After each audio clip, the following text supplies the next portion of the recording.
이슈토크입니다. 동남권 관문공항에 대한 국무총리실에 조속한 검증과 건설을 촉구하는 부산 지역의 여론이 높아지고 있습니다. 하지만 총리실 재검증 작업이 6개월 동안 결론을 내지 못한 데다 부산 시장직의 공백으로 동남권 관문공항이 추진력을 상실하는 것 아니냐 이런 우려도 나오고 있는 상황인데요. 총리실 검증 결과 발표가 다음 달로 예정된 만큼 관문공항의 향방에 대해 이야기 나눠보도록 하겠습니다. 신공항 교수회의 박영강 공동대표, 동아대학교 행정학과 한세혁 교수 함께합니다. 현재 스튜디오에 나와 있습니다. 안녕하십니까? 네, 반갑습니다. 네, 반갑습니다. 네, 오늘은 이 동남권 관문공항의 추진 상황 또 앞으로의 방향성에 대한 이야기를 좀 나눠보도록 할 텐데요. 우선 이 관문공항의 필요성에 대해서 먼저 좀 짚어주시죠. 우리나라 같은 경우에 진짜 균형 발전이라는 게 너무 상당히 동떨어진 현상이 많았습니다. 이게 불균형 발전된 거죠. 서울 수도권 중심으로요. 근데 그 중에 하나가 이 공항에 관련된 부분인데요. 너무 일국 중심의 수도권 중심으로 되어 있기 때문에 여러 가지 측면에서 지방에 사는 사람들이 불이익이 많습니다. 어떤 박탈감도 느끼고요. 그런 것들 어떻게 보면 통합도 저해돼서 사실 관문공항은 왜 필요하냐? 국가균형 발전을 위해서 필요하고요. 또 하나는 이제 더 나아가서 이게 사회 통합을 위해서 격차 해소 이런 점에서 필요하다라고 말씀드릴 수 있을 것 같습니다. 그 지역민들 특히 이제 동남권 사는 사람들이 겪는 어떤 불이익이랄까요? 보면은 이 비용적인 측면에서요. 시간도 그렇고요. 그러니까 부산연구원이 이제 2000년부터 계속 이제 항공 수요 조사를 했거든요. 거기 보면은 2018년 기준으로 봤을 때 약 570만 명이 이를 정도로 인천공항을 이용하는 사람들이요. 그 사람들의 교통비만 약 6,400억. 그리고 시간에 관련된 비용까지 합치면 1조 2천억입니다.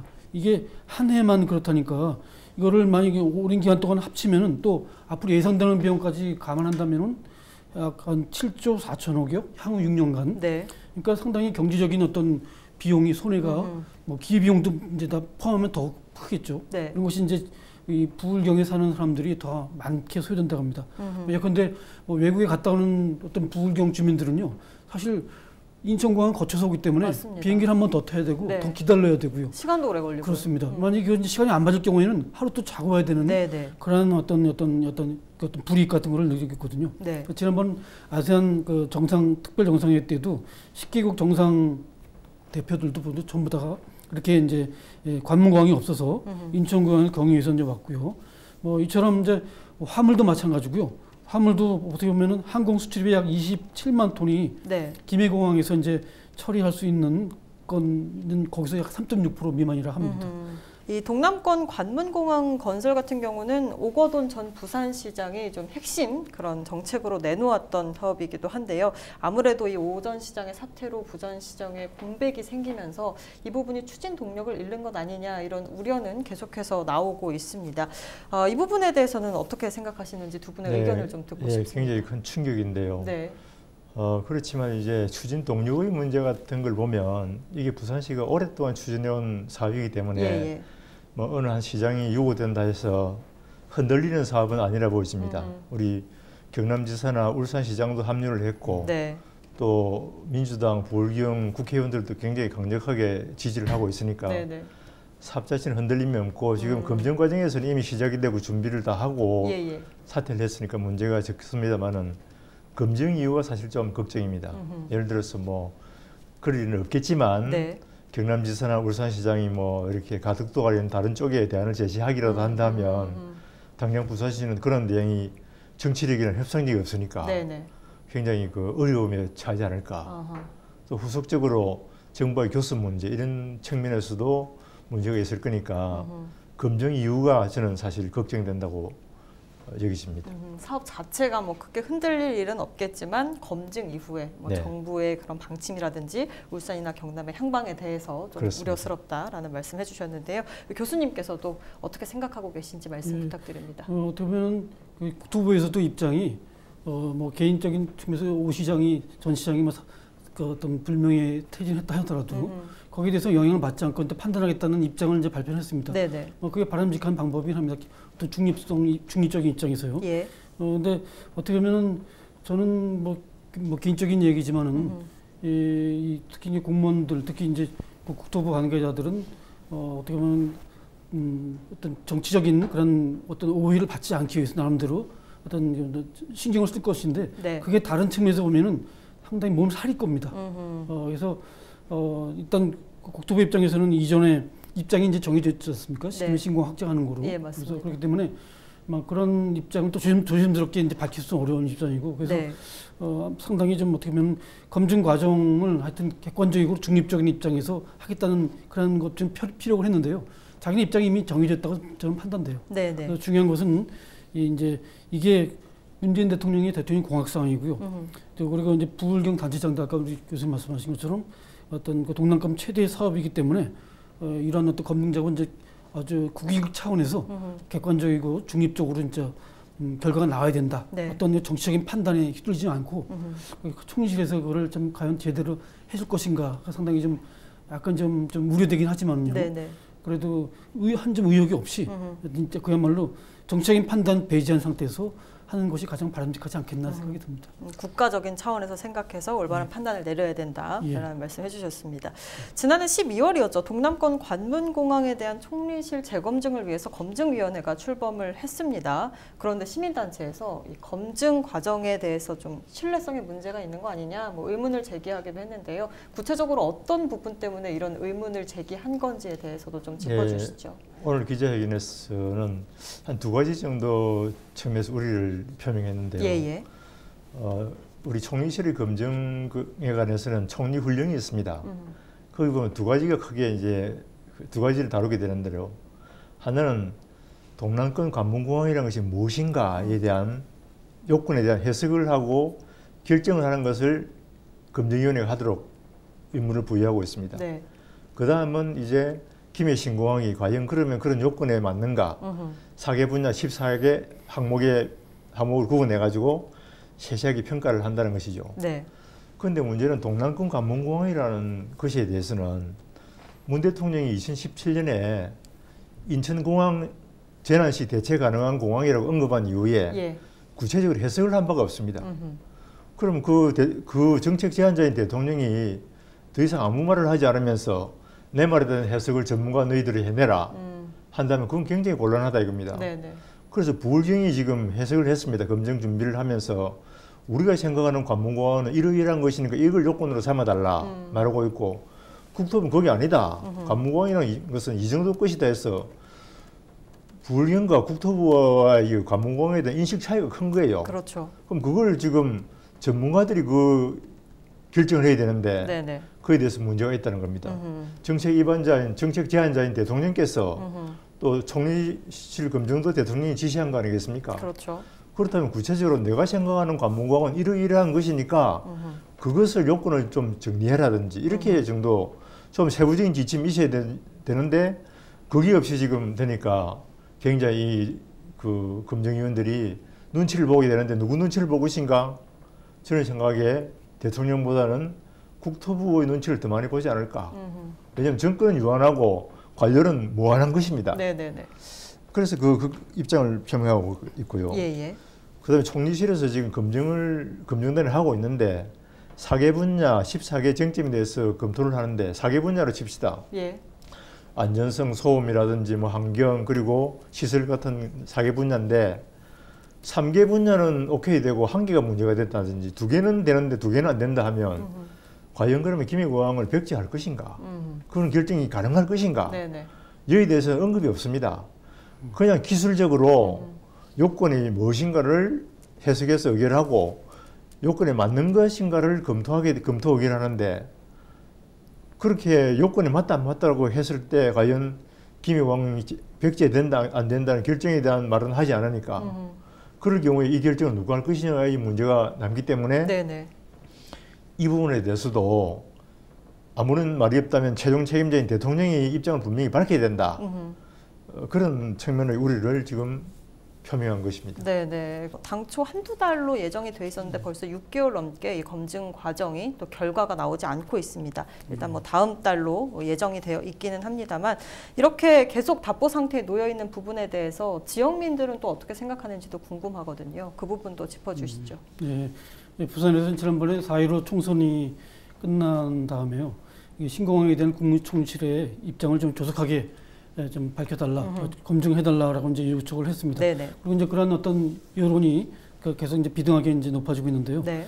지역 시민단체와 정치권이 어떻게 보면 총선 전 정치익전만을 가능한 피하려고 했고요. 일단 끝난 다음에 여기에 대한 어떤 이제 어느 정도 가타부터 결론을 내릴 필요가 있어서 네네. 거기에 대한 결과를 발표해달라. 그래서 이제 6월달에 이제 발표하는 걸로 되어 있습니다. 네. 그래서 이와 관련해서 이제 총선 마친 다음에 12일인가요? 지난 12일에 더불어민주당 국회의원 당선인이 7명이 부울경 당선자들이 이제 정세균 총리를 방문해가지고 여기 관련 의견을 나눈 걸로 알고 있고요. 네네. 그래서 조속한 검증 결과를 내달라고 이제 거기서 요구했고요. 이제 부산시 상공회의에서도요. 면담을 가지고요. 14날인가요? 그리고 6개 항에 대해서 회장단이 의견을 제시했습니다. 그래서 특히 동남권 관문공항이 왜 필요한지에 대해서 이제 다시 한번 역설을 했고요. 네. 그리고 지역의 민심을 이제 그때 이제 전달을 한 걸로 알고 있습니다. 네네. 그래서 이러한 상황에서 현 정부의 어떤 정책 기조가 이제 어떤 식으로든 이제 발표될 것이고, 특히 정책 기조는 수도권 집중을 완화하고 네. 국가규정 발전을 추진하는 것으로 됐기 때문에 과연 거기 얼마나 호응을 할 것이냐가 이제 한번 기대되는 점이고요. 네. 그래서 이 부산 시민들의 의견은 이러한 김해공항 확장안에 대해서는 단순히 기술적인 그런 검증으로서 끝내는 것이 아니라 국익 그리고 지역의 어떤 민 의견을 반영해가지고 네. 관문공항이 필요하다는 것을 좀 이제 반영해줬으면 하는 그런 어떤 소리가 반영되기를 바라는 것 같습니다. 네, 알겠습니다. 또 이야기가 나오고 있지만 계속 이 김해공항 확장 계획에 대한 검증 결과가 지금 6개월 정도 계속 답보 상태에 놓여 네. 있습니다. 물론 다음 달에 결과가 나올 것이다라고 예정은 되어 있는데 어떻게 보십니까? 다음 달에 결과는 진짜 나올 것으로 보이시는지. 원래 코로나가 없었더라면 3월 말쯤에는 결과가 나올 것으로 예상을 했거든요. 예. 그리고 이제 4월이 총선이니까 총선 이후쯤 발표를 할 수 있겠구나 이렇게 생각을 했는데 코로나를 한 2개월 정도 까먹었으니까 맞습니다. 그렇게 되는 것 같으면 지금쯤 이제 결론이 나올 때가 됐다고 이제 추정할 수 있는 거죠. 네네. 그렇다면 6월 중에 충분히 나올 수 있지 않을까 이래 보고 네. 또 정부로서도 6월을 넘기면 뭐 상반기가 아니고 하반기지 않습니까? 그렇죠. 그래서 모양도 좋지 않으니까 여러 가지 측면에서 6월 중으로는 나올 것이다 이렇게 전망을 하고 있습니다. 네, 알겠습니다. 검증 결과가 어떻게 나올지는 사실 아무도 장담하지 못하는 부분이긴 합니다만 최근 분위기를 고려했을 때 어떤 방향으로 흘러갈 거라고 보십니까? 저는 의제만 있다면은 저는 6월 달에 그래서 상반기에 내는 것이 좋겠다는 생각입니다. 왜냐하면은 계속 이런 의견들이 엇갈리고 있고 네. 이게 어떻게 보면 어떤 정치 쟁점화 되면은 어떤 국론 분열로 또 비칠 수 있기 때문에 네. 이 정치권에서 이미 결정한 부분에 대해서 특히 약속한 부분에 대해서는 좀 신의를 갖고 지켜서 좀 그런 방향으로 결론 내는 것이 바람직하지 않겠나라는 생각을 해볼 수 있을 것 같습니다. 그러니까 김해 신공항의 확장안에 대해서는 그럼 어떻게 생각을 하고 계신가요? 저는 개인적인 제 의견은 네네. 처음부터 그 확장안은 어떤 정치적인 고려에 의해서 일단 다시 말씀드리면 그 배경이 수도권 중심의 어떤 이론의 네. 어떤 바탕에서 이 결론 내리는 거기에 짜맞춰진 것입니다. 그리고 사실 그때 당시 컨설팅 업무를 담당했던 그 외국의 기관인가요? 기억이 나는데 ADPI. 예, 그 기관에서 이 기술적이고 중립적이고 전문적인 판단을 해야 될 그 기관이 정치적으로 먼저 어떤 오해를 받을 만한 발언을 했어요. 네네네. 그래서 이게 이 정치적인 판단에 의해서 이제 이 결론이 났겠구나라는 저는 생각을 했습니다. 발표했다 당시에. 그래서 그렇게 되면 안 되거든요. 진짜 객관적이고 중립적이고 그리고 진짜 그야말로 순수한 기술적인 측면에서 판단했다면은 네. 동남권 관문공항이 더 국익이나 어떤 부울경에 있는 사는 주민들이라든가 그 규정 발전 이런 큰 논리에서 보면 그게 더 바람직하다는 생각인데 사실 국토부도 사실 그런 입장에서 정책을 펼치고 집행해야 되는데 참 그런 것이 아쉬운 측면이 좀 많습니다. 네, 알겠습니다. 대표님은 어떻게 생각하시나요? 이 결과가 어떤 방향으로 흘러갈 거라고 보십니까? 저는 결과가 우리 부울경의 긍정적인 쪽으로 날 거라 이렇게 기대하고 있습니다. 네네. 또 예상도 하고 있고요. 우리 부울경에서는 과거 검증 전에 6개월에 걸쳐 가지고 김해 신공항에 대한 것을 분야별로 검증을 하고 저도 그때 검증위원으로 참여해서 전 과정을 세세하게 지켜보고 또 보고서를 작성하는 전 과정에서 자구 수정을 하는 모든 부분에 관여를 했습니다. 네네. 하면서 그 문제점이 생각보다 많다는 것을 확인했기 때문에 네. 검증위원들이 그런 문제를 파악했다면 결코 이것을 관문공학에 적합하다고 말하지는 않을 것이다. 그런 그 확신을 가지고 있습니다. 네네. 그래서 저는 우리 불경에 긍정적인 결론이 나지 않을까 이렇게 예상을 하고 있습니다. 이미 문제점은 뭐 검증을 통해서 또 확인을 통해서 확인이 된 바이기 때문에 불경의 네. 긍정적인 측면으로 결론이 나지 않을까라는 네. 이야기를 해주셨습니다.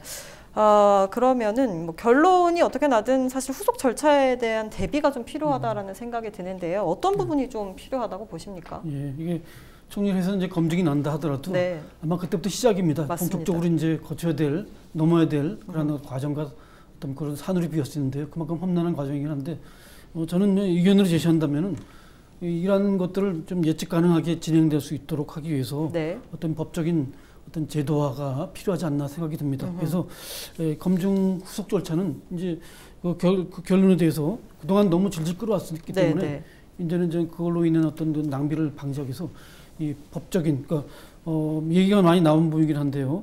동남권 신공항 특별법 제정 뭐 이런 어떤 전문가들 사이에서 이런 부분들이 많이 좀 제시가 됐습니다. 예. 그래서 이 신공항 건설 운영 자금 조달에 참여하는 기업에 대한 재투자 의무화 예컨대 아마 이 공항 건설하면은 거기에 관련된 어떤 사업자들이 아마 수도권 중심으로 이제 업자들이 많이 올 몰릴 겁니다. 것이죠. 예. 그러면은 많은 경우 그렇습니다. 지역에 있는 기업들이 대부분이 지역에 있는 사업자들이 대부분 어떤 여기서 돈만 거쳐가고 서울로 가는 경우가 많이 있거든요. 그래서 네네. 이번에는 그런 거를 좀 지역으로 이게 투자될 수 있도록 하는 방향으로 하고요. 신설 운영 참여 기업의 어떤 경쟁 입찰, 뭐 어떤 통제 강화 등 이 아마 그런 부분에 있어서도 우리 박 교수님께서 이제 그쪽 전문적으로 이제 하셨기 때문에 아마 이제 그 말씀이 있으신데 저는 동남권 신공항 특별법 제정을 통해서 앞으로 투명하고 예측 가능하게 이 검증 이후에 후속 절차를 진행하는 것이 가장 바람직한 어떤 효과적인 방법이 되지 않을까 생각합니다. 앞으로의 방향을 위해서는 동남권 신공항 특별법이 좀 미리 좀 제정이 돼야 된다라는 말씀해 주셨습니다. 대표님께도 같은 질문 드리겠습니다. 한 교수님께서 뭐 좋은 말씀해 주셨는데 좀 보완을 해본다 하면 네. 우리가 지금 기미공항이 만약에 백제된다는 것을 전제하고 말씀 지금 나누고 있는 거죠. 네네. 그럴 경우는 이제 왜 가덕도인가 하는 논리가 필요한 것 같아요. 지난번에는 우리가 밀량과 가덕도 둘 중에서 대안을 선택을 했는데 네네. 이번에는 가덕도만을 대상으로 검증을 해야 되니까 예. 왜 가덕도인가에 대한 논리를 제시를 할 수 있어야 되고 둘째로는 가덕도에도 대안이 여러 개가 있습니다. 예. 예를 들어서 2016년에 우리가 평가를 받을 때는 가덕도는 동서할주로를 제시했거든요. 예. 그래서 그게 비용이 좀 많이 든다고 생각하니까 기미가 지금 한 7조 원 가량 들거든요. 예. 그때 이제 동서할주로는 7조 4천억이 견적이 나왔어요.